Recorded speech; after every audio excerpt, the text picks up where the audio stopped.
So my buddy Garrett, right, he gets this gig, doing overnight security at a storage place out on Route 9, and he calls me maybe 3 weeks in, sounding like somebody rearranged his whole understanding of the world. And I'm sitting there in my kitchen at like 11 at night holding a beer that's gone warm, and he's just talking and talking, and I'm not saying a word, because you don't interrupt somebody when they sound like that. Like when a person sounds that specific kind of quiet scared, you just hold the phone and you listen. This is what he told me. Okay, so first, you gotta understand something about Garrett, because otherwise none of this makes sense. Garrett is not a guy who scares easy. Like, I have known this man since 7th grade.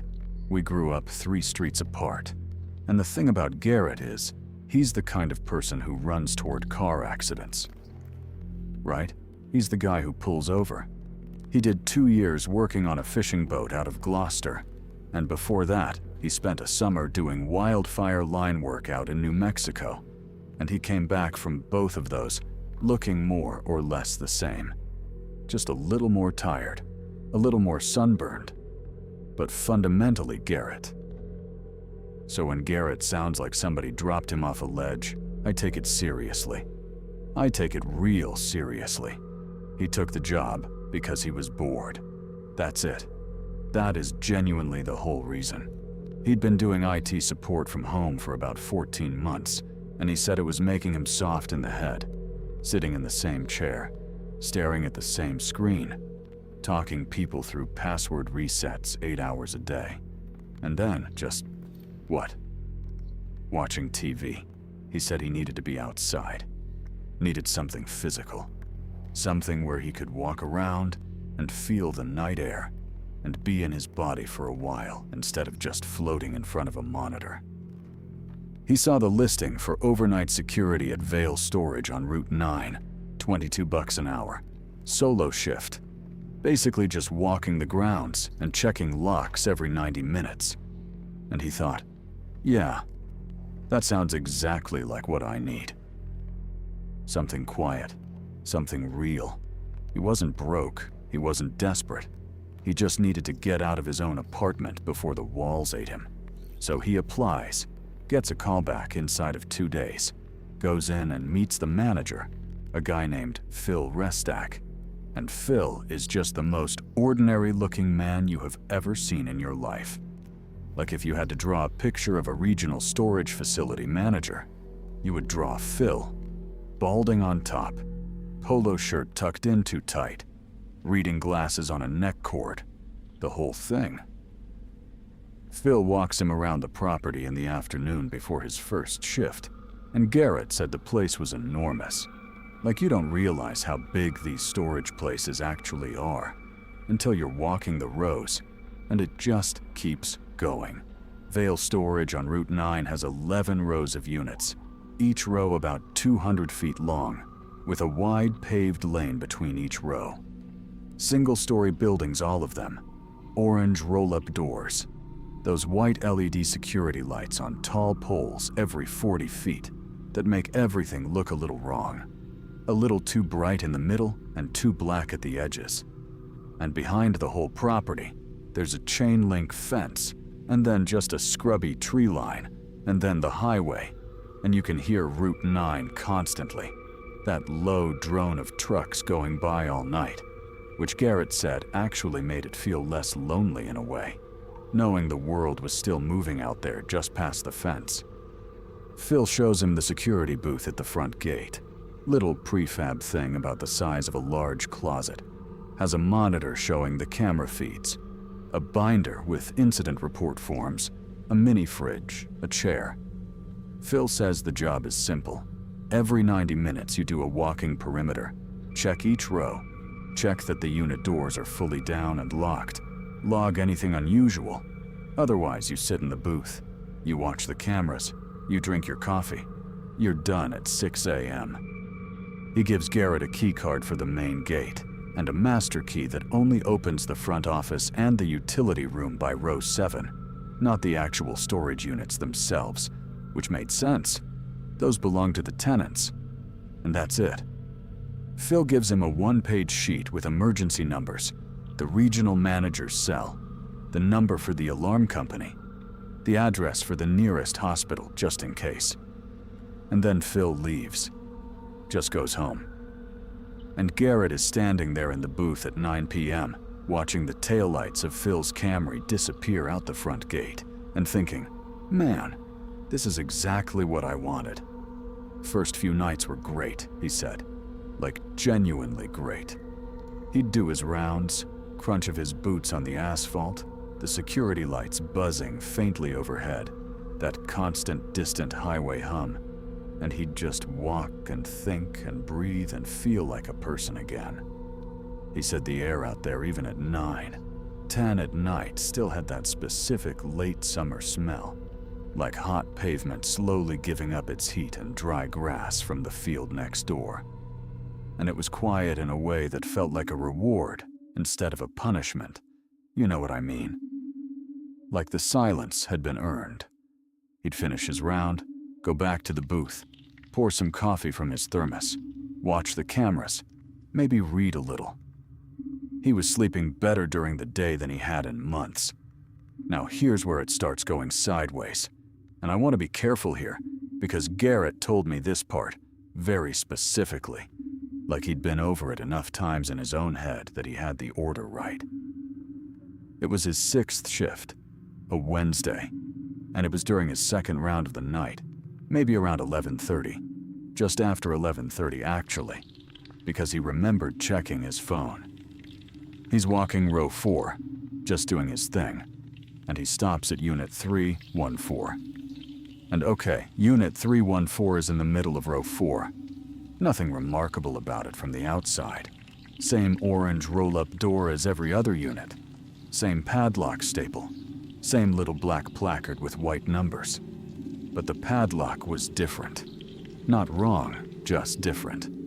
Every other unit on that row had one of those standard silver combination locks, or a keyed padlock. Right, the ones people buy at the hardware store. Unit 314 had one of those heavy brass cylinder locks, thick, old-looking, with a mechanism that goes through the door hasp twice. Like whoever was renting that unit was serious about it being locked, which is their right. Totally their right. Garrett's not supposed to mess with any of the units anyway, but he made a note of it in his log because Phil had told him to note anything that looked different from his baseline, and that lock looked different. He finishes his round, goes back to the booth, writes it up, and that's it for that night. But the next shift, he's doing his first round. It's maybe 9:45, and he gets to row 4, to 314, and he stops again. And this time, it's not the lock that catches him. It's a sound. A smell, actually. First, the smell, which he described to me as, and I'm quoting here, like a basement that's been closed up for a long time. That specific cold stone smell, which is weird because the units are not climate controlled. They're basically just metal boxes on a concrete slab. There's no reason one of them should smell like a basement. But there it is. And then the sound, which was very faint, and which he initially thought was just something settling, or the temperature drop making the metal contract. That ticking sound metal makes when it cools. You know what I mean. Except it wasn't quite that. It was more irregular than that. More, he said, deliberate feeling. Not a pattern exactly, but not random either.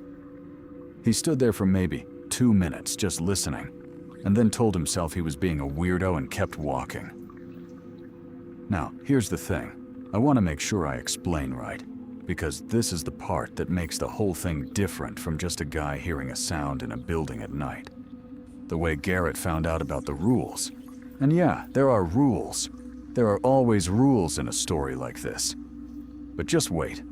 Just hold on. The way he found out about them was not from some hidden notebook somebody left behind. It was not written on the walls.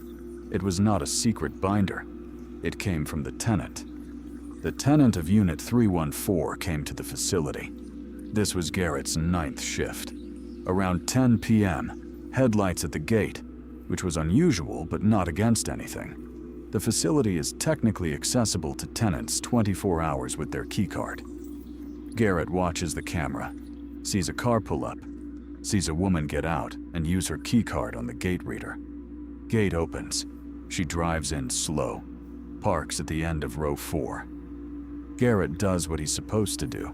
He walks out to meet her, introduce himself, make sure everything's good. Standard stuff.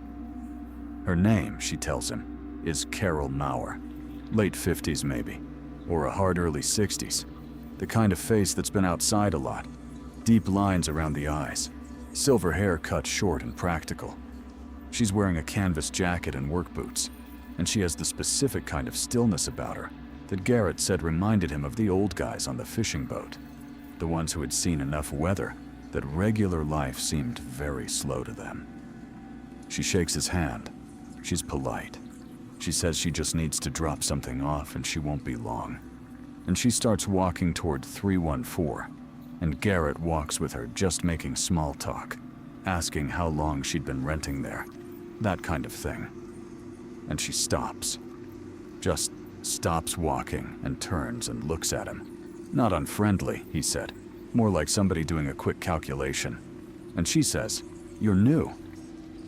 And he says, "Yeah, only been at it a couple weeks." And she's quiet for a second.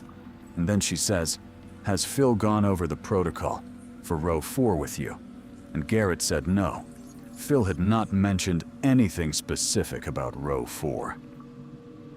And Carol Mauer looked at him for what he described as a long time, though it was probably only a few seconds. And then she said, Okay, come with me for a minute. I'm going to show you something."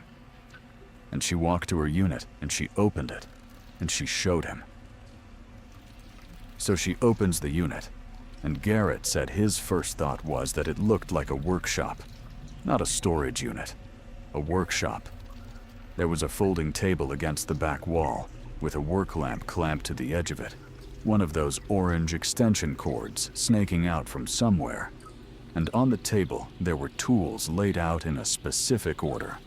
Not thrown in a bin the way most people store stuff, but laid out, like a surgeon's tray almost. Wrenches and pliers, and a few things Garrett didn't recognize right away. And along the left wall, there were shelves. Real shelves. Not the wire rack kind, but actual wooden shelves somebody had built and installed. And on those shelves were binders. Not one binder, not a little stack of binders, but maybe 30 of them, all the same size, all spine labeled in the same handwriting, and the labels were dates. Just dates. Going back, from what Garrett could see from the doorway, going back something like 22 years. He said it smelled like the basement smell again, stronger inside the unit, like cold concrete, and something else underneath it. Something he couldn't name. Not rotten exactly, not chemical. Just, he said it was like the smell of a place that didn't want to be a place, if that makes any sense. And he knew it didn't make sense, but that was the closest he could get to it. Carol didn't invite him all the way inside. She stood just past the threshold, and she pulled one of the binders off the shelf, one from maybe the middle of the collection, and she opened it on the folding table under the work lamp, and she said, "Look at this." And what he was looking at was a log, a real log, like a professional record-keeping log, columns and dates and times and notes, the kind of thing you'd expect from somebody who was monitoring something, and it was written by hand throughout, same pen, same handwriting on every page. Very clean and precise. And Garrett started reading, and after about 10 seconds, he looked up at Carol and said, "What is this?" And she said, "That's 22 years of watching that unit across the hall." He looked across the hall. Unit 313. Same orange door, same padlock staple, but the hasp was empty. No lock, just the door closed. He said, "Who rents 313? And Carol said, "Nobody." Nobody has rented 313 in 22 years. The facility keeps it listed as available, but it never rents. Nobody ever calls about it. Nobody ever asks about it. People just don't choose it. She said she'd watched the lot next to it turn over 9 times, different tenants every year or two, and 313 just sat there. And she had started logging it, she told him, because of what she heard coming from it. Starting about 6 months after she first rented 314, which she'd taken specifically because it was next to an empty unit, she'd thought, great. No neighbors, nobody banging around at midnight. And instead, she got whatever 313 was. Garrett said, "What do you mean, what it was?" And Carol turned a few pages in the binder and pointed to an entry and said, "Read that one." And he read it. He told me what it said almost word for word, because he'd stood there in the light of that work lamp for long enough that it burned in. The entry was dated about 14 years back, and it said, 11:40 p.m., unit door confirmed closed and latched. Sound began at approximately 11:50. Same pattern as previous 7 occurrences. 3 slow movements against the interior of the door. Pause. 2 faster movements. Long pause. Then the dragging. Duration 18 minutes. Ended before midnight.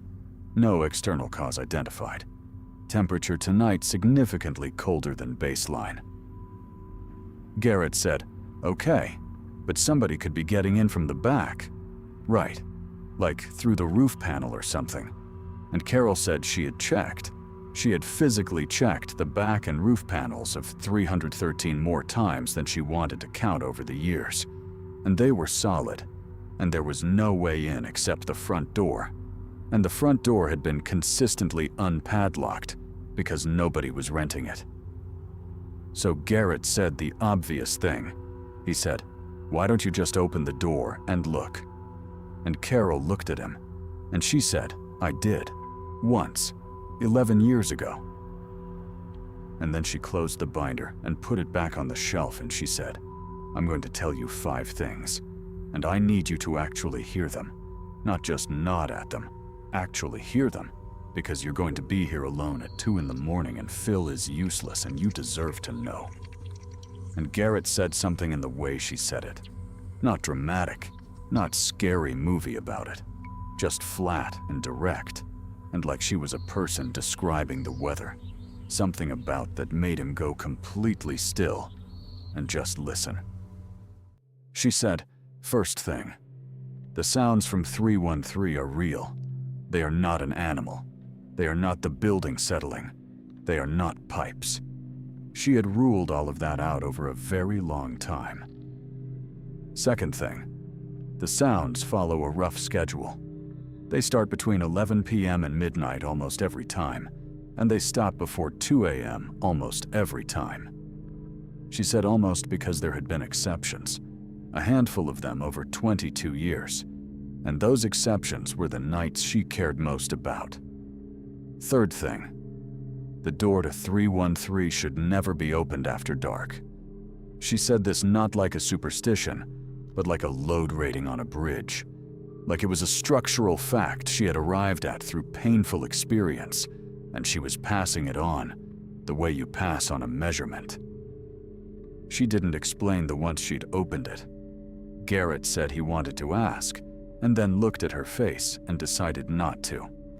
Fourth thing, if you hear the sounds and they stop before 1 a.m., you're fine. Just finish your rounds and stay out of row 4 until sunrise. If you hear them stop after 1 a.m. and before 2 a.m., go to the booth and stay there, and do not come back to row 4 under any circumstances until you can see actual daylight. Not just the lights, actual daylight coming over the fence from outside.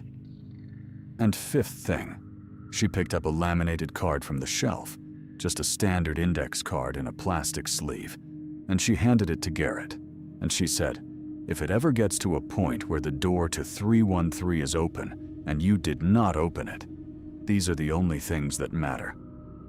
He took the card. On one side of it, in that same precise handwriting, there were 4 lines. Don't go toward the sound. Don't use your flashlight pointed at the door. Don't speak first. And don't be the last one in the row. He looked up from the card and said, "Last one in the row. What does that mean? There's nobody else here." And Carol said, "Exactly. So make sure you're never in row 4 alone after 1 a.m. if that door is open." She held out her hand, and he gave her the card back, which he said surprised him, and she put it back on the shelf, and she said, "You seem like a person with sense, so I'm telling you this. Phil doesn't know, and I'd rather he didn't, because Phil would report it to the regional office, and the regional office would do something stupid, and then something worse would happen." She said this was her arrangement, and she'd been maintaining it for a long time, and it was working, and she just needed the night security to not accidentally blow it up by going into 313 on a dare, or because they were bored. Garrett said, "Has that happened?" And Carol said, "You're the 4th night security person in 3 years." And Garrett said, "What happened to the other 3? And Carol said, "2 of them quit." She paused on that for long enough that he understood she was being careful about the phrasing, and then she said, "The other one transferred to the Route 9 U-Haul facility and refuses to talk about his time here, and he's fine. He's perfectly fine. He just won't talk about it." Then she picked up a small cardboard box from the floor, the thing she'd come to drop off, and she said, "Okay, I think that's enough for tonight." And she locked up 314, nodded at him, got in her car, and left.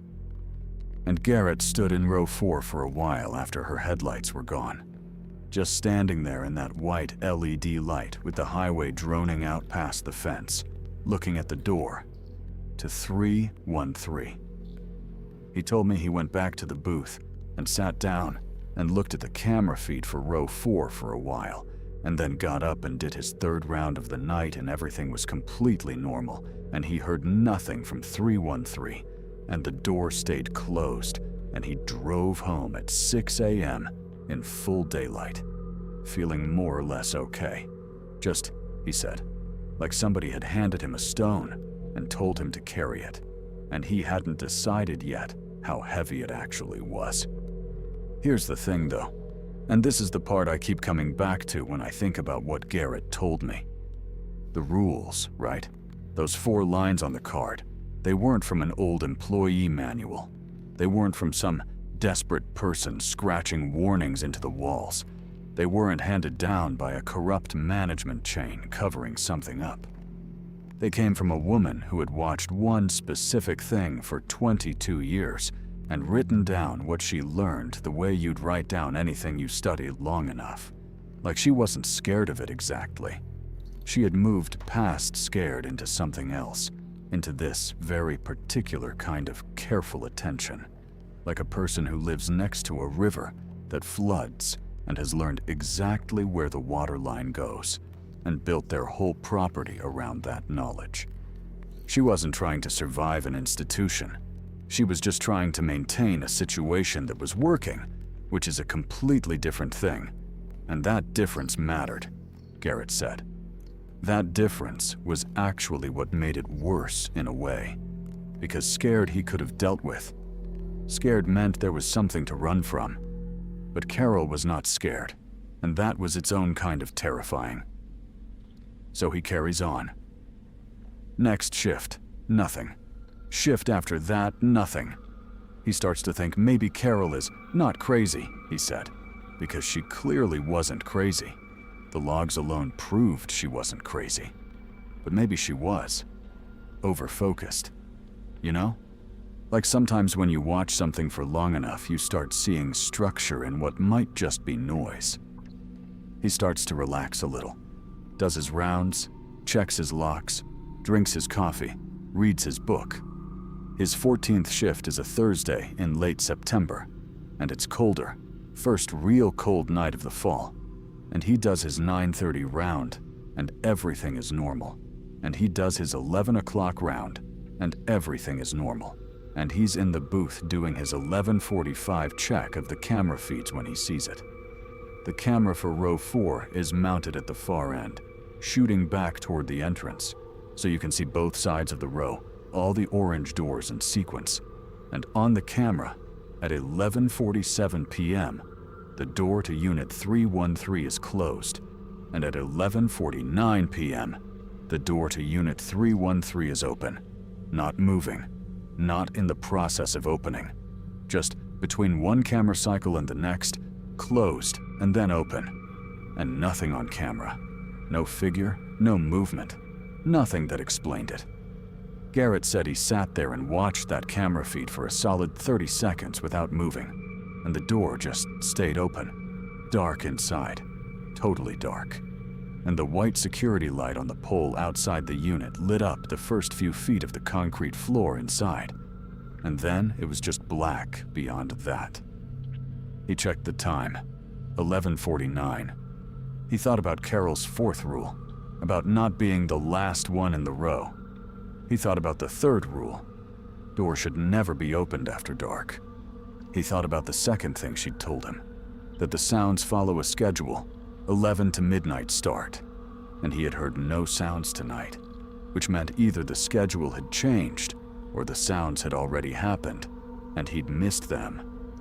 Or this was one of the exceptions she'd mentioned, the handful of nights over 22 years that she cared about most. He thought about calling Phil. He looked at Phil's number on the one-page sheet, and he thought about what Carol had said about Phil being useless and about the regional office doing something stupid, and he put his phone down. He thought about calling Carol. He did not have Carol's number. He had not thought to ask for it, and she had not offered it, and he was annoyed at himself about that in a very specific and present way. He sat in the booth, and he watched the camera, and the door to 313 stayed open, and nothing moved in the darkness inside it, and the highway hummed past the fence, and the security lights buzzed, and his coffee went cold. At 11:58 p.m., he heard the sound for the first time. He'd been told about it. He'd read the log entries. He thought he'd had some idea of what it would be like. He said he had been completely wrong about that. The way you're always wrong when you try to imagine something real from a description of it. The way a photograph of the ocean is nothing like standing at the edge of it. It was slow. 3 of them, against something hard. A pause. Then 2 faster ones. Then a long pause that went on long enough that he'd started to think it was over. Then the dragging started.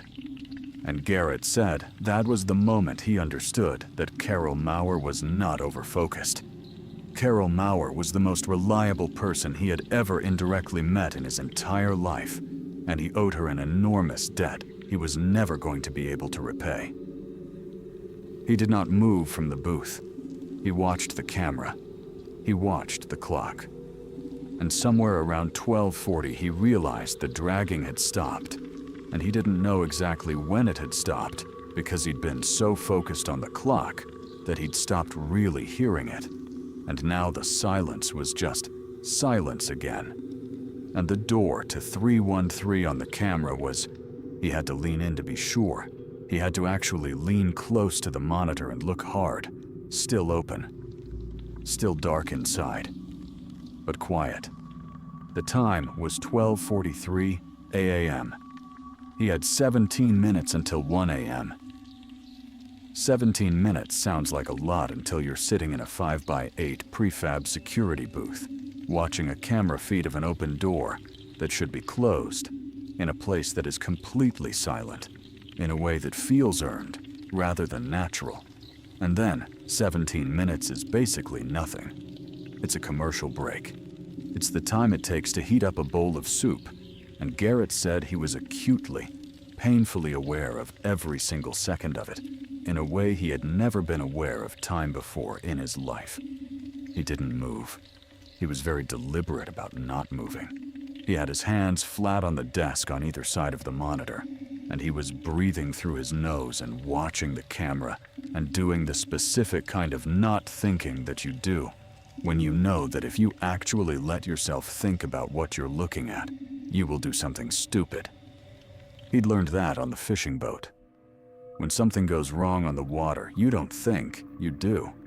And the doing comes from training and muscle memory. And the thinking comes later when you're safe. And the guys who stopped to think in the middle of it were the guys who went over the rail. So he just watched, hands flat, breathing slow, not thinking. 12:44, 12:45. The camera had a slight fisheye on it, the way cheap security cameras do, so the row looked a little curved, the orange doors bowing gently outward on both sides, and the open door of 313 sat in the middle of the frame like a missing tooth. Just this rectangle of dark that the security light outside couldn't reach into. And Garrett said that dark bothered him more than the sound had, which was interesting, because rationally, the sound was the stranger thing. The sound was the thing that had no explanation. But the dark inside that open door had a quality to it that he couldn't shake. Like it wasn't just the absence of light, like it was. He searched for the word, and he said, patient. Like the dark inside 313 was patient in a way that darkness usually isn't. Usually dark is just dark. This felt like it was waiting its turn. 12:48. He became aware that he needed to use the bathroom pretty badly, which he'd been ignoring for the last 40 minutes, because leaving the booth meant going outside, and outside meant being in the lot, and being in the lot meant being closer to row 4, and he was not doing that. He just sat with it, added it to the list of uncomfortable things happening in his body right now, which also included his shoulders being locked up somewhere around his ears, and his jaw being clenched hard enough that his back teeth ached, and his hands being cold even though the booth had a little space heater running at his feet. 12:51. Nothing moved on the camera. The door stayed open. The highway hummed. The lights buzzed. Garrett breathed. And then at 12:53, the door to 313 started to close. He said it was slow. Not dramatic, not slamming, not anything that would read as violent or sudden. Just a slow, steady movement like somebody was pulling it down from the inside. And it went all the way down to the ground. And then it was closed, and the row looked normal again. 11 orange doors on each side, and the lane between them empty under the white lights. Garrett sat there for a while after that, just processing it. And what he told me was that the closing of the door was somehow scarier than the opening of it had been, which I think about a lot, because you'd think it would be the opposite.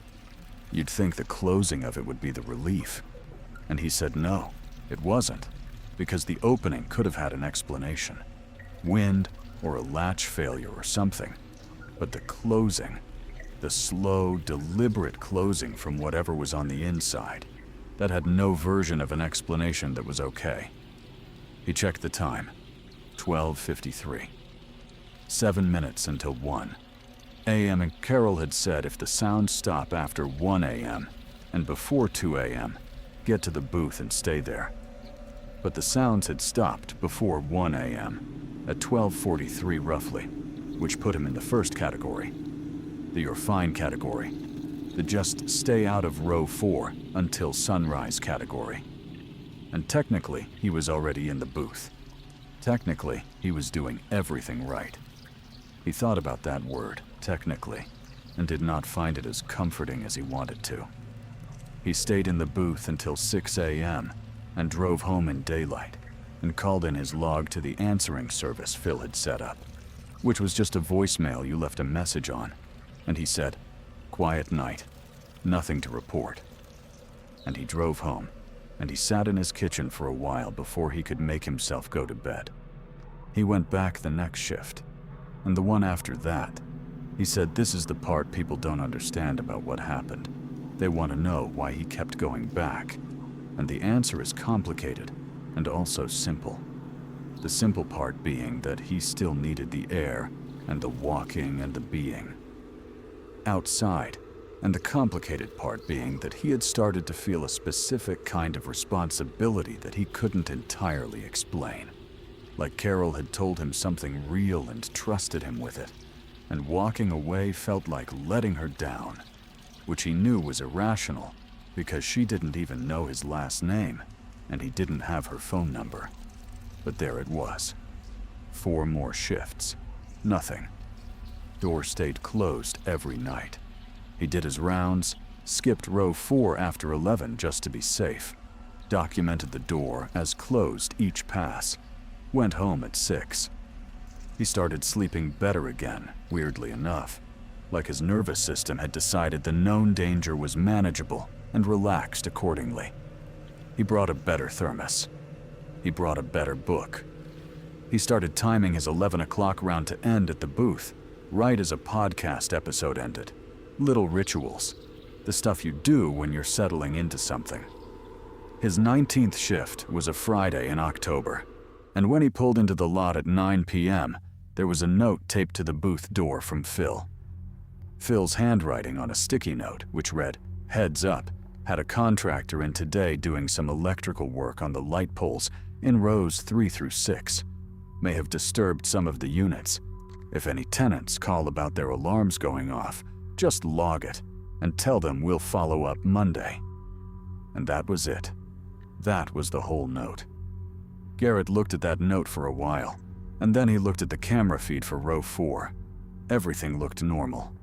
The door to 313 was closed. He logged the note in his incident binder and started his first round. Row 1, fine. Row 2, fine. Row 3, and here he noticed one of the light poles mid-row was dark. The bulb must have gotten knocked during the electrical work, so there was a section of row 3 about 30 feet long that was just black, which he noted. Row 4, and he slowed down at 313, looked at the door, looked at the hasp, and stopped. The hasp was bent. Not broken, not ripped off, but bent, like something had pushed against the door from the inside, hard enough to bow the metal of the door slightly outward, and in doing so put lateral pressure on the hasp and bent it maybe 15 degrees out of true. It was subtle. If you weren't looking for it, you'd walk right past it. But Garrett was looking for it, had been looking at that door carefully for several weeks now, and he saw it. He stood in the row and looked at the bent hasp and thought about the contractor doing electrical work and thought about whether a drill or a lift arm or a ladder could have done that from the outside. And none of the geometry worked because the bend was outward, away from the building, which meant the force had come from inside the unit, and there was no contractor reason for force from inside the unit. He wrote it in his log. Bent hasp, Unit 313, appears to originate from interior pressure. No explanation identified. Will monitor.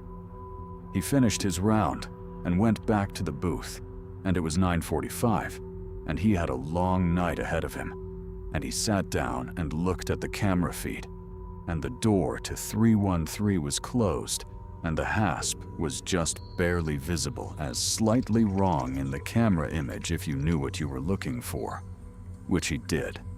10:30, second round, everything normal, door closed.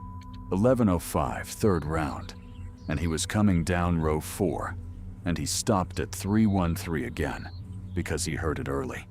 Earlier than Carol's log had ever recorded it. It was 11:08, and the sound was already going, already mid-sequence. The 2 faster ones were happening as he turned into the row, and he froze. Because he was in the row, he was physically in row 4, and the rule was not to be in row 4 after 11 if the door was open. But the door wasn't open. The door was closed, and the rule was specifically about the door being open. So technically, there was that word again. Technically, he was okay. He backed up anyway. Slow, quiet, facing the door the whole time, backed all the way out of row 4 and stood at the entrance to the row and listened. The dragging started. He'd heard it once before from the booth, through a monitor, which is a completely different thing from standing 20 feet from the source of it in open air.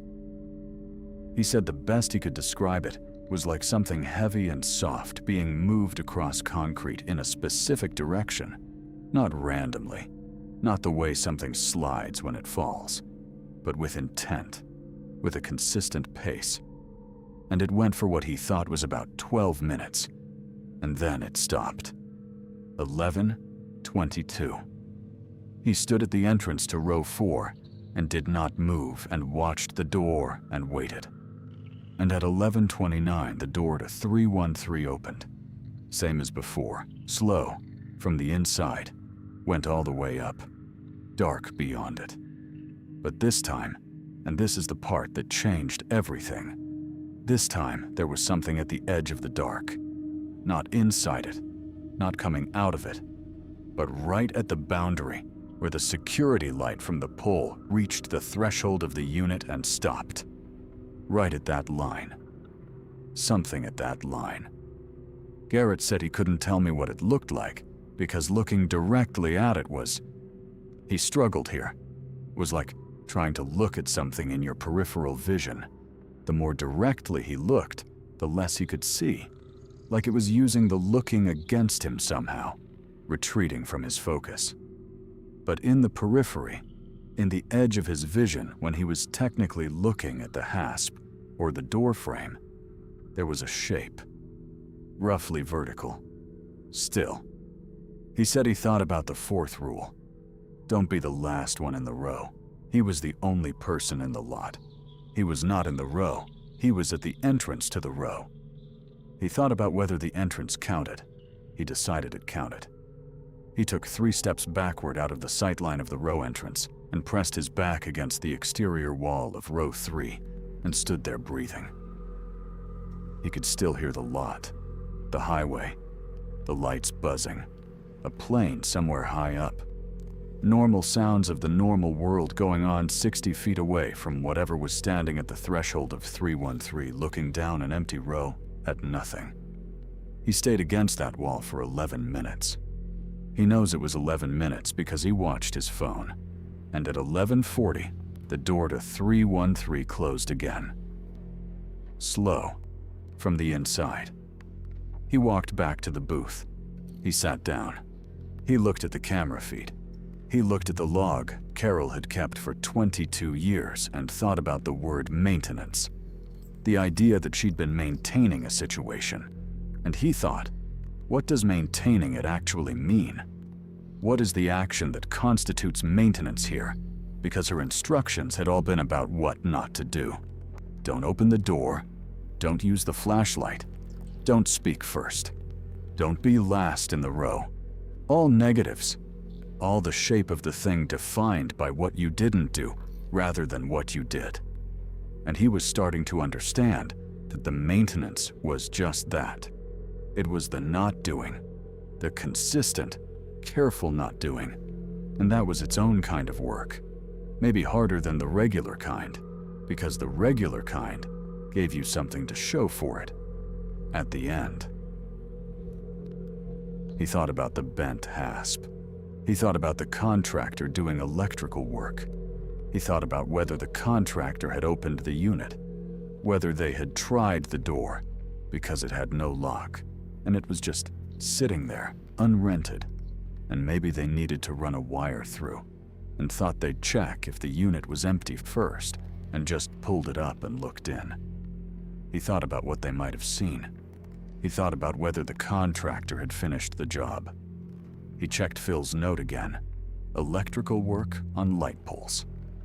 He'd noted the dark section in row 3, 1 pole out. He hadn't thought about it past that. He pulled up the camera for row 3 and looked at the dark section and stared at it for a while.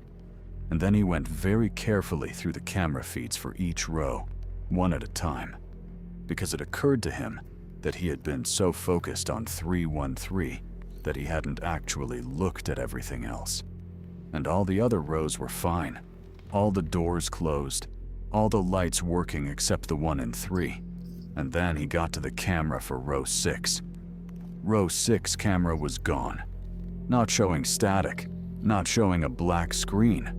Gone? The camera itself had been removed.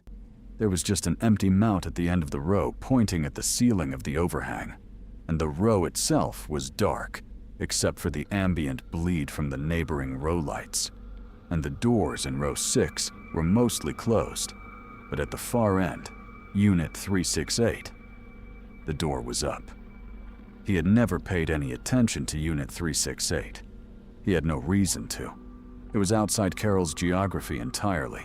It was 2 rows away. It was just a unit. It was open, and the time was 11:59. He sat with that for a second. Just 1 second, where his brain tried to offer him reasonable explanations. Wind. Another contractor thing. A tenant who forgot to close up. And then his brain ran out of reasonable explanations and stopped trying. And he was just sitting there in the booth at midnight, looking at an open door in a dark row with no camera and no way to see what was in it or around it or coming out of it. He picked up his phone and called Phil. Phil did not answer. Of course, Phil did not answer. It was midnight on a Friday, and Phil was a regional storage facility manager who went to bed at 9:30 and had a very clear boundary around after-hours calls, which was why the answering service existed.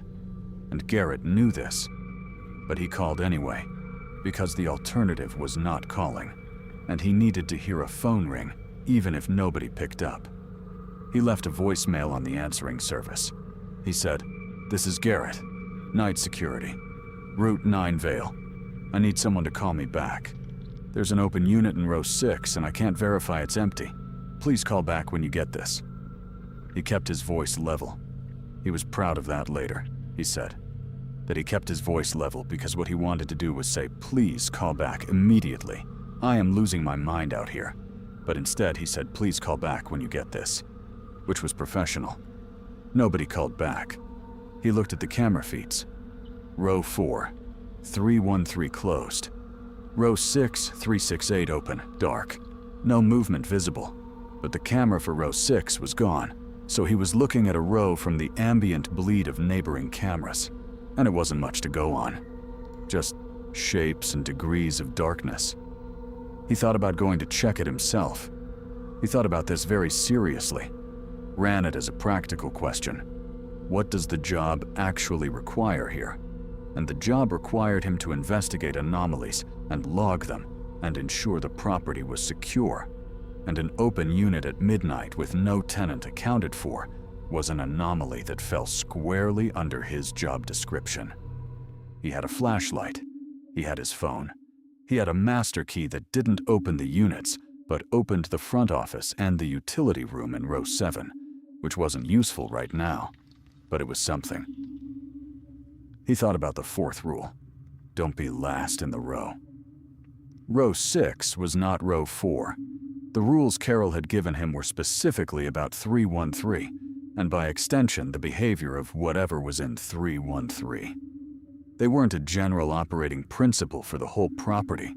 They were a specific protocol for a specific situation, and technically, he really needed to stop using that word. Technically, the open door in row 6 had nothing to do with any of that. He sat in the booth for 4 more minutes arguing with himself, and then he picked up the flashlight and went outside. The air had gotten colder since his last round. That sharp October cold that comes down fast once the night settles in, and he could see his breath, small clouds of it disappearing upward in the security light above the booth. And he stood in the lot for a moment, just orienting himself, listening. Highway noise, lights buzzing, nothing else. He walked the long way around, along the outer fence, so he could approach row 6 from the end farthest from row 4, keeping maximum distance between himself and 313. And he moved slow and kept the flashlight low, and didn't point it at anything he didn't need to see, because the light out here was already decent, and he didn't want it to announce himself to anything that might be watching. Row 6 from the entrance looked like a normal row with one problem. The far end, where 368 was darker than the rest because of the way the light poles were spaced. The last one before the end wall was maybe 30 feet short of covering the last 4 units. So 368 and the 3 units beside it sat in shadow. The orange doors just visible as slightly lighter shapes against the dark end wall. The open door of 368 was a darker dark within that, a rectangle of nothing at the end of the row. He stood at the entrance and listened. Nothing. No sound from 368 at all. No sound from anywhere in the row. He walked in. Slow, steady, keeping to the middle of the lane, checking both sides as he went. All the other doors in the row were closed and locked. He could see the padlocks as he passed, all present, all correct, and he got to within about 15 feet of 368, and stopped. He put the flashlight on the interior. Empty. Completely empty. Concrete floor, metal walls, nothing in it. No shelving, no boxes, no sign that anyone had ever used it. The door mechanism at the top of the opening was intact. The hasp on the outside was intact. Padlock staple was intact. No sign of damage anywhere. It looked like a unit that had simply, quietly, opened itself. He stood there and looked at it for a while. And then he pulled the door down and it latched cleanly. And he stood back and looked at the hasp and felt a very specific frustration because there was no way to lock it from outside without a padlock. And there was no padlock, and he could not make it secure. He could just make it closed. And closed and secure were 2 different things that he was becoming increasingly sensitive to. He logged it in his notebook. Row 6, Unit 368. Door found open at approximately midnight. No tenant activity. Unit empty. No signs of entry or damage. Closed and relatched manually. No lock available. He walked back to the booth. He did not look at row 4 as he passed its entrance. He felt row 4, the way you feel a room behind you, that prickling awareness of a space you're not looking at. And he kept his eyes forward and walked steady, and got back to the booth and sat down. The camera for row 4 showed 313 closed. The time was 12:21. He sat there, and he started really thinking for the first time that night. Thinking instead of just reacting. And what he was thinking about was the contractor. Phil's note had said electrical work on light poles in rows 3 through 6. The dark pole in row 3, which he'd already noted. The camera for row 6 had been removed, whether by the contractor or by something else he didn't know. The unit in row 6 had been open, and the hasp on 313 was bent from interior pressure. He thought about those things in sequence, and what they added up to was the possibility that whatever had been working in row 4 had gotten out, or had been out already, or had more range than Carroll's 22 years of observation had accounted for. And that was a categorically different situation than the one he'd been operating under, because the one he'd been operating under had a geography, had a specific contained location with specific rules tailored to that location. And if the geography was wrong, then the rules might be wrong too. And if the rules were wrong, then he was navigating with a bad map, which on the water was how you ended up on the rocks. He picked up his log binder. Not Phil's binder, his own, the one he'd been keeping since his first shift. Garrett's record of 30-odd nights at Vale Storage, and he went back through it looking for anything he'd noted, and then moved past. Any detail he'd logged, and then decided was nothing. The bent hasp was the most recent. Before that, the smell when he'd stood near 313, which he'd written down as unusual odor near Unit 313. Cold, possible moisture issue. Investigate if recurring. Before that, On his 12th shift, he'd noted that the light at the top of the row 4 pole, the one closest to 313, had been flickering. He'd logged it as maintenance issue.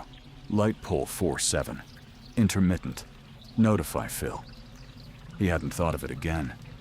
He looked at the camera for row 4 now, and the light on that pole was steady, not flickering.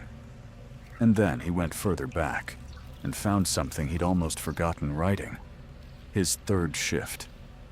He'd been doing his 2 a.m. round, everything normal, and he'd passed row 6, and the camera on row 6 had been there, functioning, and he'd glanced down the row and noted in his log, checked row 6, all clear, possible tenant activity in unit 368, light visible under door. He'd assumed it was a tenant who'd left a battery-powered lantern inside by accident. He hadn't thought about it since. That was 3 weeks ago. He sat with that for a long time. The light under the door of 368, 3 weeks ago when it was supposed to be unrented. And now the door open and the unit empty, and the camera gone, and Carol's rules written for a geography that might not be accurate anymore. He thought about what Carol had said, that it was working, that she'd been maintaining it, and it was working. And he thought about how she'd said that with confidence, with the flat certainty of someone describing something they knew intimately, and he believed she believed it. But 22 years is a long time, and things that work for 22 years sometimes stop working. And the moment they stop working isn't usually announced in advance. He thought about calling Carol, and then remembered he didn't have her number, and felt that frustration again, sharper this time. He thought about leaving, just getting up, walking out the front gate, sitting in his car on Route 9 in the orange light of the highway, and calling Phil until Phil answered, and explaining that this was above his pay grade. He could do that. There was nothing stopping him from doing that. He thought about Carol saying, "You're the 4th night security person in 3 years." He thought about 2 of them quitting. He thought about the 3rd one at the Route 9 U-Haul who was fine, perfectly fine, and just wouldn't talk about it. He sat in the booth and did not leave. At 12:58, his phone rang. He grabbed it so fast he nearly knocked it off the desk. Unknown number. He answered immediately and said, "Yeah, hello. This is Garrett." And the voice on the other end was a woman's voice, calm and clear, and it said, "Hi, I'm trying to reach the night security at Vale Storage on Route 9. This is dispatch from the county sheriff's office. We got an automated alarm trigger from your property. Can you confirm your current status?" And Garrett said, Yes, this is the night security. I'm here. I'm in the booth." And the voice said, "Okay, good.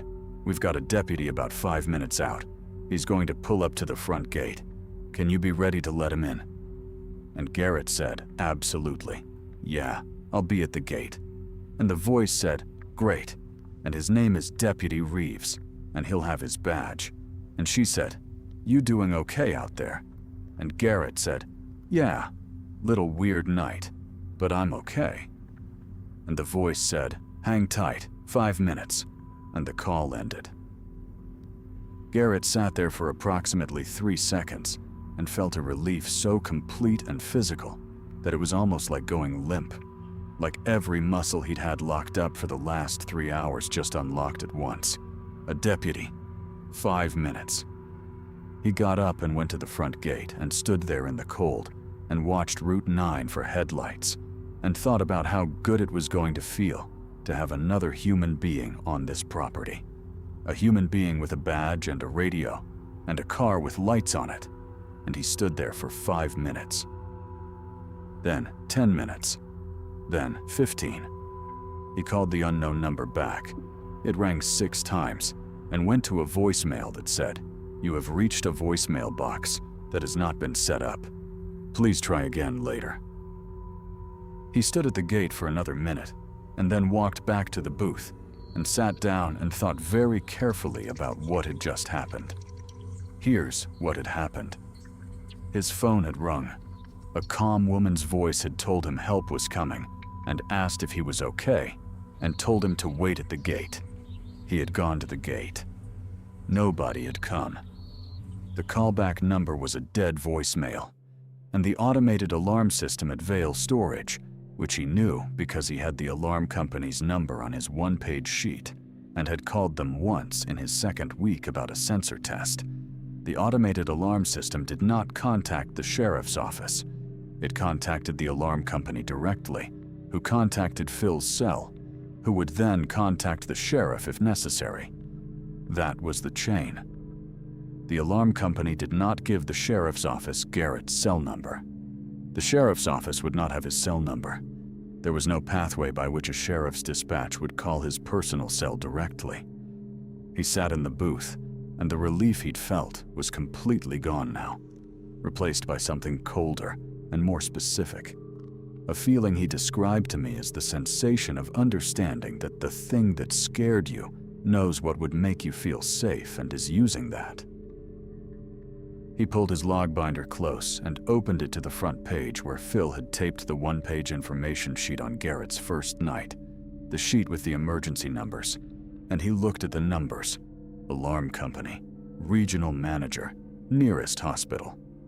And then he looked at the bottom of the sheet where Phil had written in pen, "Note, this property has one prior documented tenant complaint, Re-Unit 313.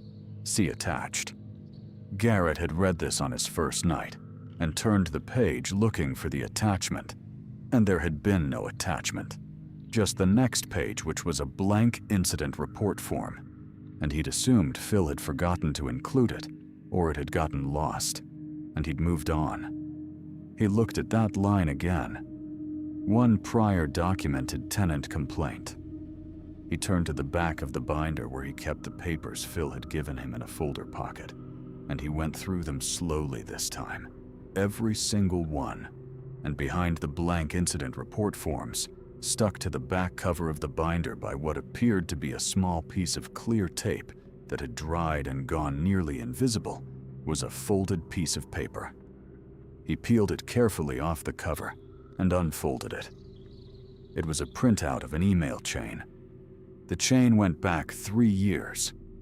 At the top was an email from the regional manager of Vale Storage's parent company, a company called Consolidated Self-Storage Solutions, to Phil Restock, and 2 other names Garrett didn't recognize. And the subject line was 313 situation update, and the body of the email said, "Team, per our conversation, we are maintaining current protocol for 313 and the documented behavioral pattern. Tenant Maurer has been accommodating, and her arrangement continues to serve our interests in keeping the situation stable. Night security rotation continues as discussed. No further escalation to corporate at this time. Please ensure new hires receive standard orientation only. Standard orientation only." Garrett read that line 3 times. Standard orientation only. Not the full picture, just the standard orientation. Just Phil's one-page sheet, and the tour of the property, and the monthly check. Nothing about Carol. Nothing about 313. Nothing about any of it. Just, here's the booth. Here's your radio. Do your rounds every 90 minutes. Call this number if something happens. He read the rest of the email chain. There were 4 emails below it going back 3 years, same participants, and they all had the same quality. That specific corporate quality of language that carefully describes a situation without ever saying what the situation actually is. All sideways references and deliberate vagueness, behavioral pattern, documented anomaly, tenant arrangement, stability protocol. And in one of them, the oldest one at the bottom of the chain, dated 3 years back, the regional manager had written, "Following the departure of the previous night security, we've reviewed our approach and recommend continuing the Maurer arrangement as the lowest risk path forward. Liability exposure remains manageable as long as the situation stays contained to the row 4 corridor." Departure of the previous night security. Not resignation. Not transfer. Departure. Garrett sat in the booth at 1:47 in the morning holding a piece of paper that told him the company that employed him knew exactly what was in row 4, had known for at least 3 years, had decided that Carol Mauer's informal arrangement was the lowest risk path forward for their liability exposure, and had been sending new security guards out here on standard orientation only, and calling whatever happened to them when it didn't work out a departure. And something had just called his personal cell phone in a calm woman's voice and told him help was coming, and gotten him to walk away from the booth and stand at the front gate alone in the dark for 15 minutes. He thought about what Carol had said, that it was working, that the arrangement was working. He thought about the bent hasp on 313. He thought about the open door on 368. He thought about the email. Lowest risk path forward. Liability exposure remains manageable. He thought about the voice on the phone saying, "You doing okay out there?" And he thought, no. He thought very clearly, this is not a maintenance situation anymore. This is not a contained geography with workable rules. Something has changed, and Carol doesn't know it's changed, and the company certainly isn't going to tell anyone it's changed. And the rules he'd been given were written for a different version of this than what was actually happening tonight. He needed to find Carol Mauer. He did not have her number, but she was a long-term tenant, and her contact information was in the front office. Had to be. Every tenant's information was in the front office records, and he had the master key that opened the front office. He looked at the camera for row 4. The door to 313 was closed. He looked at the clock. 1:51 a.m. He put the folded email printout in his jacket pocket. He picked up his flashlight and his phone and his master key. He thought about the voice on the phone and how good it had felt for those 3 seconds to believe help was coming. And he thought that was useful information, actually. That was the most useful information he'd gotten all night, because it told him what it wanted him to do. It wanted him outside, away from the booth, alone, standing at the gate, and knowing what something wants you to do is most of what you need to know in order to not do it. He stayed in the booth. He looked up Carol Mauer's last name in his own log, found the entry from the night she'd visited. Mauer, C. Tenant 314. Accessed property at approximately 10 p.m. And then he looked at the front office door through the window of the booth. The office was attached to the booth building, just through an interior door he'd never actually opened, and he thought about what he was going to do next. Outside, somewhere in the lot, something that was not the wind moved across the gravel between rows 5 and 6. He heard it clearly. Crunch of small stones under something slow and deliberate. One step, or what passed for a step. Then silence. Then another, coming toward the booth. He did not freeze. "That's the thing he wanted me to understand," he said. "Because in the movies, the person always freezes. They stand there with their mouth open while the thing gets closer, and he did not do that. He moved, immediately. The sound of that first crunch on the gravel was still in the air when he was already on his feet and through the interior door into the front office, pulling it shut behind him and turning the bolt lock on the handle, which was a cheap interior bolt, the kind you'd put on a bathroom door, not something that was going to stop anything serious. But it was between him and the exterior of the booth, and that felt important. The front office was dark, except for the bleed of the security lights through the single window that faced the front gate. He didn't turn on the overhead light. He stood in the near dark and listened. The crunching had stopped. He waited. 10 seconds. 20. The highway hummed past the fence. The lights buzzed. Nothing moved outside the window that he could see. He turned on his flashlight, cupped his hand over most of the lens, so it was just a thin blade of light, and swept it around the office. Filing cabinets, 2 of them, along the back wall. A desk with a monitor and a keyboard and a landline phone. A corkboard with keys hanging from labeled hooks. Spare unit keys for maintenance access, each one tagged with its unit number. A small printer. A shelf with binders. Real ones. Official ones. The kind with the company logo on the spine. He went to the filing cabinets first, because the filing cabinets were where tenant records would be. Contact information. Carol Mauer's phone number. The first cabinet was locked. The second cabinet was not locked, because the locking mechanism was broken. The little lever just spun without catching, and he pulled the top drawer and it slid open and he pointed his light in. Tenant files. Alphabetical. He went to M and found Mauer, Carol, and pulled the file and opened it on the desk and found her information sheet, and there was a phone number, and he pulled out his cell and dialed it.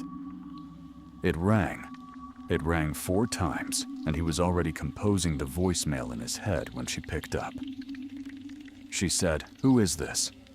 He said, "It's Garrett, the night security. I'm sorry for calling at this hour. I got your number from the office files.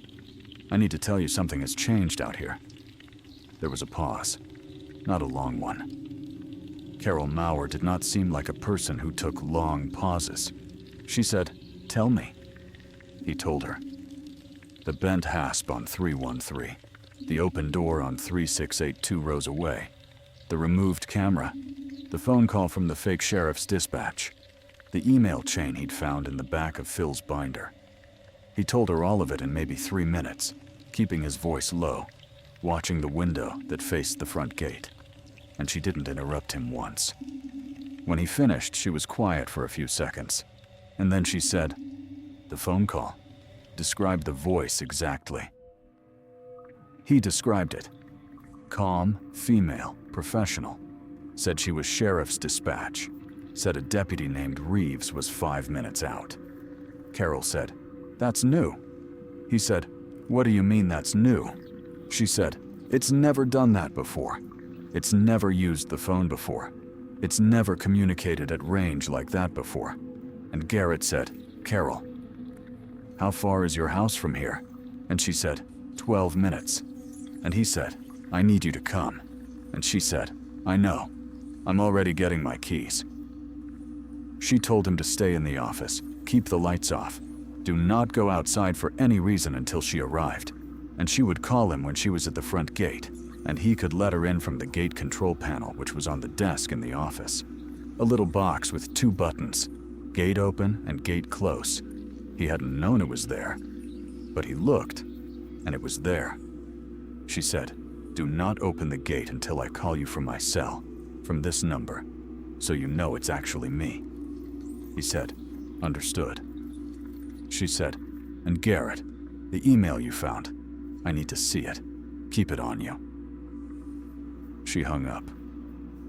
He stood in the dark office and watched the window and listened, and the 12 minutes that followed were the longest 12 minutes of his life.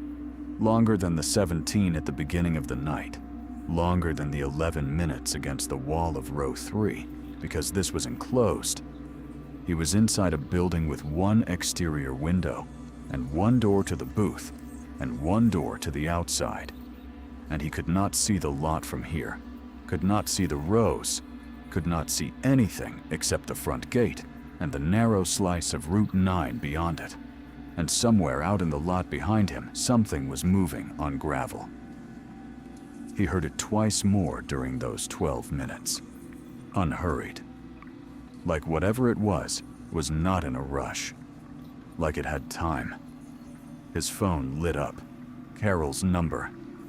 He hit the gate button and watched through the window as headlights swung in off Route 9, and a truck, an old pickup, pulled through the gate, and he hit the button again and the gate rolled closed. She parked in front of the booth and got out, and he opened the exterior office door, and she came inside, and he pulled it shut, and she looked at him in the thin security light coming through the window, and she said, "You look like you're holding up." He said, "Barely. She said, "That's fine. Barely is enough. Show me the email." He gave her the folded printout, and she read it with a small flashlight she'd brought herself, a better one than his. And she read it twice, and then she folded it back up and put it in her jacket pocket and said, "Okay. Okay." He said, "You knew they knew." She said, "I suspected. I didn't know the extent of it." She said the word extent like she was tasting it and finding it bitter. He said, "The arrangement you've been maintaining, they've been using it. They've been using you to keep it stable so they don't have to deal with it. And they've been sending security guards out here without telling them anything and calling it a departure when it goes wrong." She said, "Yes." He said, "How many?" She looked at him. She said, "I know of 4 in the past 6 years. The 3 you know about and one before them that I only figured out later. The first one I think they told him to quit and gave him a payout. The others..." She paused. "I don't know exactly. And I've been here the whole time maintaining the arrangement and thinking it was enough, and apparently it was not enough. And I should have done something differently a long time ago, and I know that." She said it plainly. Not confessional, not dramatic. Just the flat acknowledgement of a person who has run the numbers honestly and doesn't like the answer. He said that was one of the hardest moments of the whole night. Watching Carol Maurer stand in the dark office and just absorb that. He said, "What do we do?" And she said, "First we figure out what tonight actually is. Because what you've described is different from anything in my records, and I need to understand what changed and why it changed tonight specifically." She went to the filing cabinets. She knew where things were or had a good idea. She'd been a tenant for 22 years, and she'd clearly paid attention to more than just row 4. She went to the second cabinet, the broken lock one, and went to a different drawer, the bottom one, and pulled it open and lifted out a folder that was thicker than the tenant files, much thicker, rubber banded shut. And she put it on the desk and snapped the rubber band off. Inside were incident reports, not the blank ones from Phil's binder, filled out ones, going back years. And they weren't on the standard Vail storage forms. They were on a different form, a parent company form, Consolidated Self-Storage Solutions at the top. And they were labeled internal record, not for external disclosure. He and Carol went through them together in the thin flashlight beam, and here's what they found. The first report was 7 years old, and it documented what it called an anomalous occurrence in the row 4 corridor, specifically Unit 313, witnessed by night security. No injury. Employee voluntarily resigned following incident. Voluntarily. That word doing a lot of work. The second report was 5 years old, different security guard. Documented an occurrence described as unauthorized access to Unit 313 by a person or persons unknown, resulting in property disturbance. Night security employee departed position shortly after. Departed. The third was 3 years old, and this one was different, more detailed, and whoever had written it had not been as careful with the language as the others. Maybe they were new. Maybe they were just scared enough that the careful language had slipped, because this one said, employee reported contact with subject in row 4 corridor. Subject described as present at threshold of Unit 313. Employee experienced confusion and disorientation, lasting approximately 40 minutes. Employee found outside the front gate at approximately 4 a.m., unable to account for 2 hours. Employee did not return to work. Unable to account for 2 hours. Garrett read that line and thought about the phone call. The calm voice. Come to the front gate. Help is coming. You doing okay out there? And he thought about how he'd stood at the front gate for 15 minutes. And during those 15 minutes, he'd been outside the booth, away from the cameras, alone, and nothing had happened.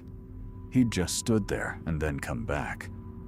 But he thought about the third employee, found at the front gate at 4 a.m., unable to account for 2 hours. And he thought about how 15 minutes at the gate had felt like 5. And he thought, carefully and very deliberately, about whether his 15 minutes had actually been 15 minutes. He showed Carol that entry. She read it. She looked at him. She said, "You said you were at the gate for 15 minutes." He said, "That's what my phone showed when I came back." She said, "And you looked at your phone while you were at the gate?" He said, "I don't remember looking at my phone while I was at the gate." She said, "No, they usually don't." He thought about that for a moment, and then put it in a box in his head, and closed the box, because there was nothing useful he could do with it right now, and he needed to stay functional. They kept going through the folder. Near the back, there were older documents, not incident reports. Something different. Looked like they were from before the storage facility existed, before Consolidated Self-Storage Solutions bought the property. And these were on plain paper, no letterhead, and some of them were handwritten. Old handwriting, the kind people used before ballpoint pens were everywhere. That slightly more deliberate cursive. Carol picked up the flashlight and read them, and Garrett read over her shoulder. The property had been a different kind of facility before the storage company built on it. A depot of some kind, agricultural, and before that, a different structure that the documents referred to only as the original site. And in among the old plain paper documents was one that was just a list of dates going back a long time, further than Garrett wanted to think about. And next to each date was a name, and next to each name was a single word, either stable or not stable. And the list went on for 2 pages, and the ratio of stable to not stable was not good. He said, "Carol, what did you see when you opened the door that one time, 11 years ago?" She was quiet for a moment. Then she said, "I saw something that had been waiting for exactly as long as it needed to wait. And I closed the door, and I wrote down what I'd seen, and I made the rules based on that, and I have not opened it since." He said, "The rules were about keeping it in." She said, "Yes." He said, "The hasp is bent from the inside." She said, "Yes." He said, "And 2 rows over the door is opening by itself." She said, "Yes." "And that's why I'm here tonight instead of calling you back in the morning, because those 2 things together mean the rules were written for a situation that has changed, and I don't have new rules yet. And that's the most dangerous position to be in." Outside, close, much closer than the gravel between rows 5 and 6, something moved. Not gravel this time. The smooth concrete of the path right outside the office door. A sound like weight settling. Like something standing still and letting you know it was standing still. Carol turned off her flashlight. They stood in the dark. The sound didn't repeat. Garrett said, very quietly, "We need to leave." Carol said, equally quiet, "I know." He said, "Front gate, your truck, right now." She said, "Yes, but not through the exterior door." He said, "There's no other way out." She said, "There's the window." He looked at the window. Standard office window, horizontal slider, faced the front gate. Maybe 2 feet by 3 feet of opening. He was not a small man. He looked at Carol, who was not small either. He said, "Okay." He went to the window and worked the latch, which was stiff, hadn't been opened in a long time, and he worked it slow and quiet until it moved and then slid the pane sideways in its track. Cool air came in. He could see Carol's truck through the window, maybe 30 feet away, inside the front gate, and he could see the gate itself and Route 9 beyond it with its orange highway lights and its trucks going by at 2 in the morning, not knowing a thing. He went out first. Not graceful. Nothing about it was graceful. He basically folded himself through the opening and dropped to the ground outside and caught himself on his hands on the asphalt and straightened up and turned, and Carol came through behind him, more efficiently than he had, and they were outside. He did not look at the office door. He did not look at the rows. He kept his eyes on Carol's truck, and they walked to it, not running. Carol had grabbed his arm when he'd started to move faster and said, "Walk, don't run." And he'd listened, and they walked to the truck, and Carol got in the driver's side, and he got in the passenger side, and she started it, and he watched the passenger mirror as she backed up and turned toward the gate. The gate was closed. He had closed it when she came in. He grabbed the gate control from his jacket pocket, the little 2-button box, and hit open, and the gate rolled back, and Carol pulled through it, and he hit close, and the gate rolled shut behind them. And then they were on Route 9, and the storage facility was behind them, and the highway was bright and loud and full of trucks, and Carol drove. She drove for about 2 miles, and then pulled into the parking lot of a 24-hour diner, and parked and turned the engine off, and they sat there. After a while, Garrett said, "What do we do with the folder?" Carol had the folder in her lap. She'd grabbed it coming through the window. She said, "I've been thinking about that for 22 years. He said, "There are names in there. A lot of names." She said, "I know." He said, "The company has been covering this up, using your arrangement without telling you how much they knew, sending people out there without warning them." She said, "I know that too. And I let it happen because I thought the arrangement was enough, and because I told myself that keeping it stable was the responsible thing, which it was.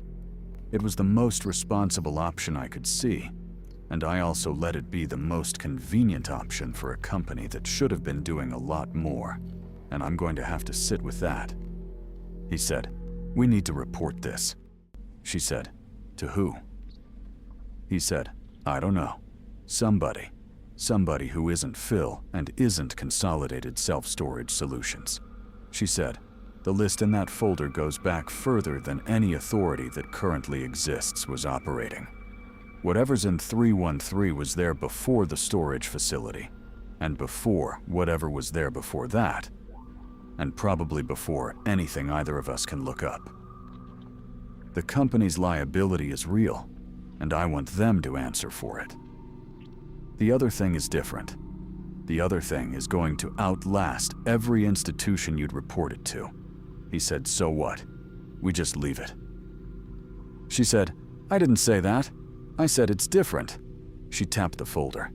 "The company answer and the other answer are 2 separate problems, and they require 2 separate approaches, and tonight I don't have either one fully worked out." He said, "The security guard in the 3rd report. The one found at the gate unable to account for 2 hours." She said, "What about him?" He said, "Is he okay?" She said, "I found him about 18 months after it happened. He's in Vermont. He has a farm. He doesn't talk about it, but he's functional, and he seems okay in the ways that matter." Garrett nodded. He looked out the windshield at the diner, the big lit sign, the few cars in the lot, a trucker at a table inside visible through the glass eating something and reading something on his phone. The most normal image in the world. He said, "I'm not going back there." Carol said, "No, you're not." He said, "You're not either." She said, "No, I don't think I am." He said, 22 years. She said, 22 years. They sat there for a while. Then Carol started the truck and drove to the diner, and they went inside and sat in a booth and ordered coffee, and neither of them said much for a long time, which Garrett said felt right, felt like the appropriate response to the night, that the night deserved a silence of some length before you tried to put words around it. Outside the diner window, Route 9 was gray and flat, and the highway lights were orange, and the trucks went by without stopping, going wherever trucks go at 3 in the morning, and the sky above the tree line to the east was just barely starting to suggest that at some point it was going to get light again, that the dark was not going to be the permanent condition, that the world was still operating on its regular schedule, even though it felt from inside that booth like the world had briefly stopped and rewritten several rules about what was allowed to exist. He told me Carol kept the folder. She was going to talk to a lawyer, not about the supernatural component because there's no legal framework for that, but about the company's documentation of knowing about incidents and suppressing that information and continuing to hire people without disclosing it. She thought there might be something there. He said she didn't seem optimistic exactly, but she seemed like a person who was used to doing the careful, patient work of addressing problems that didn't have clean solutions, and he trusted her to do it, which was a strange thing to trust someone you'd known for 3 hours with. But there it was. He quit in the morning, sent an email to Phil at 6 a.m. that said, "I'm resigning effective immediately. I won't be returning to the property. Please arrange to have my final check mailed." He didn't explain. He figured Phil either already knew why or was going to have a very bad morning finding out. And either way, it wasn't Garrett's problem to narrate for him. He went back to his apartment and he slept for 11 hours, and he woke up and made dinner and sat at his table and felt, he said, like a person who had reached into a wall to fix an outlet and found something behind the drywall that the house was not supposed to contain, and had then covered the hole back up and walked away, and could not stop thinking about the hole. He said the air in his apartment felt wrong for about a week. Too still. Too indoors. He kept wanting to hear the highway noise, kept wanting the lights buzzing overhead, which was insane, because those things had been the backdrop for the worst night of his life.